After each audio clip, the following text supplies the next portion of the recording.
Hello students, आप सभी का मेरे चैनल पे एक बार फिर स्वागत है। क्लास 11th के जो सेट थ्योरी हमने शुरू किया हुआ है उसका नेक्स्ट पोर्शन देंगे। कल वाले लेक्चर में हमने क्वेश्चन 7 तक किया था एक्सरसाइज 1.4 का। तो अब आज हम क्वेश्चन 8 करेंगे 1.4 एक्सरसाइज जो है। क्वेश्चन 8।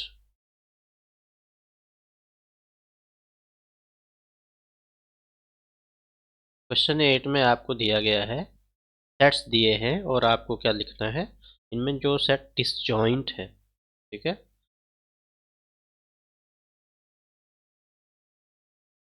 उनके बारे में बताना कि कौन कौन से सेट्स डिसजॉइंट है। ठीक है, तो डिसजॉइंट की पहले डेफिनेशन बता देता हूँ मैं, या डिसजॉइंट सेट्स क्या होते हैं। तो वो सेट्स जिनकी इंटरसेक्शन, ठीक है, जिनकी इंटरसेक्शन अगर फाई आ जाए या नॉन एम्प्टी, ठीक है, मान लीजिए कोई दो सेट्स हैं ए एंड बी और उनकी अगर हम इंटरसेक्शन करें, ठीक है, ए इंटरसेक्शन बी, अगर हमारे पास क्या आ जाए, एम्प्टी आ जाए या फाई आ जाए, तो हम ये कहेंगे कि ए और बी जो है वो डिसजॉइंट है।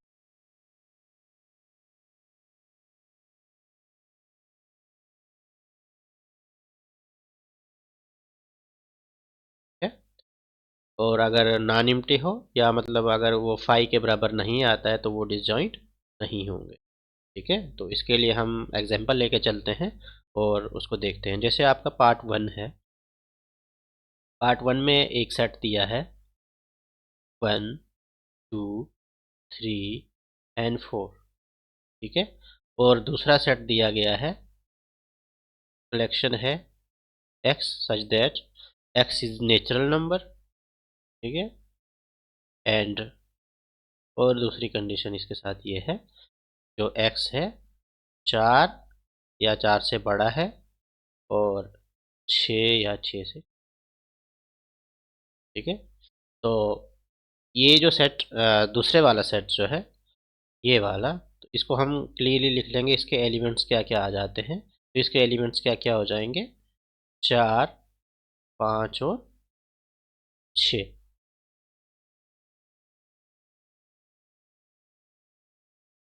ठीक है। तो अब हमने देखना है कि इन दोनों में कॉमन क्या आ रहा है।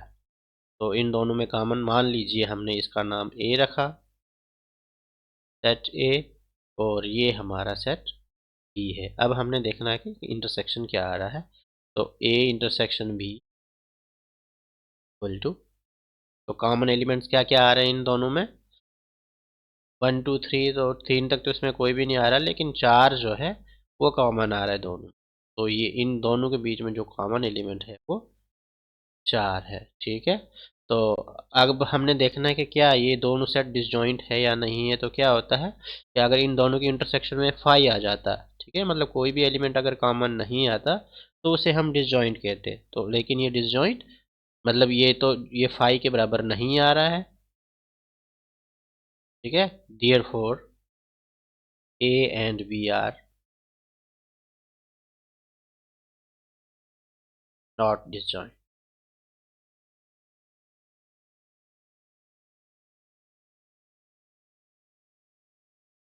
सिमिलरली, जैसे दूसरा पार्ट अगर हम देखें,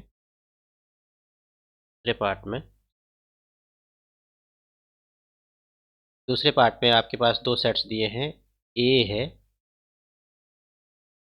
ए ई आई ओ एंड यू, ठीक है, और दूसरा सेट बी जो है वो दिया गया है C D E and F, ठीक है। तो अब हमने देखना है कॉमन एलिमेंट्स कौन कौन से हैं।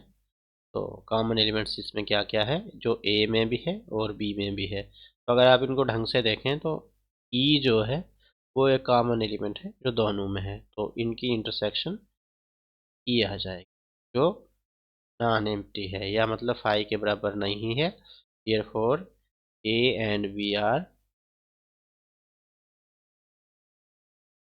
नॉट,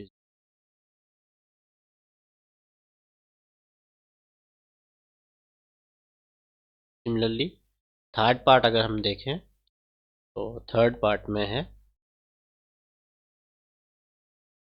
थर्ड पार्ट में आपके पास क्या दिया है, एक्स।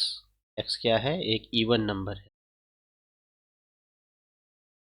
मतलब दो सेट दिए गए हैं, एक इवन नंबर का सेट दिया है, ठीक है। मतलब अगर हम इसको ऐसे लिखें तो 2, 4, 6, 8 एंड सो ऑन।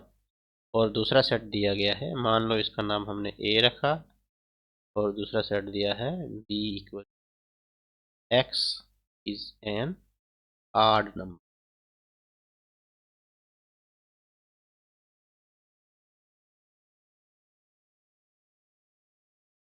ठीक है। तो ये सेट आ जाएगा आपका 1, सॉरी 2 नहीं आएगा इसमें, ठीक है? हमने 8 नंबर लेने हैं, 1, 3, 5, 7 सो। अब इनमें अगर हम कॉमन एलिमेंट देखें तो कॉमन इनमें क्या क्या आ जाएगा, तो ए में भी हो और बी में भी हो, ठीक है। तो ए और बी में कॉमन एलिमेंट कोई भी नहीं आ रहा, कोई ऐसा नंबर नहीं मिलेगा आपको जो इवन भी हो और आड भी हो, तो यहाँ आप इसको पाई लिख सकते हैं, ठीक है। A intersection B equal to pi, so therefore A and B are disjoint।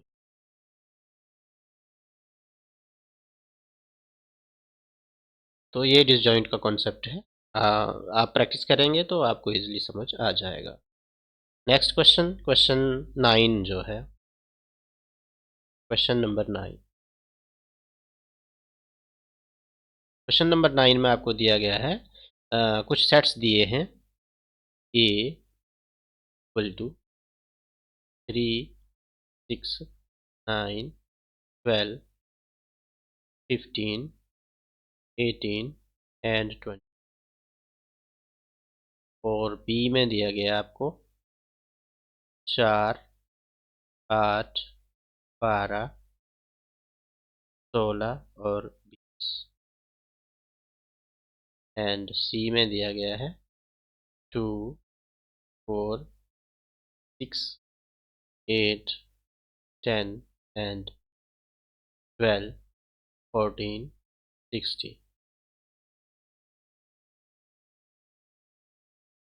And D जो सेट है वो दिया गया है 5, 10, 15, 20, ठीक है। अब हमने इसके बेसिस पे आंसर जो भी तो क्वेश्चन होंगे तो उसके बेसिस पे हमने करना है। तो इसमें सबसे पहले आपको इसमें जैसे पार्ट 1 है, इसमें इसको बताया है कि ए माइनस बी करना है आपने, ठीक है। सो ए माइनस बी मीन्स डिफरेंस, ठीक है। तो डिफरेंस क्या हो जाएगा आपका,